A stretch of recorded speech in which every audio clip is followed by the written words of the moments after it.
পাগলা আমরা কি বলক বানাবো জানো না নাকি গেলাম বলক বানাইছি বলক ডিম গেলা সারি সব কেটা একদম ভাইরাল হয়ে যাবো বন্ধুরা ভাইরাল লাগে দুবরি ব্রিজ পুরো ভাইরাল করে দিবেন সারা দুনিয়া তো ছেড়ে দেয় সব থেকে বড় ব্রিজ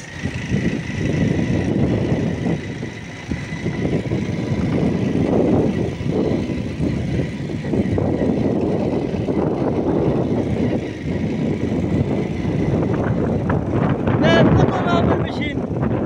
কামের জন্য ওই যে মালাটা কাম করতেছে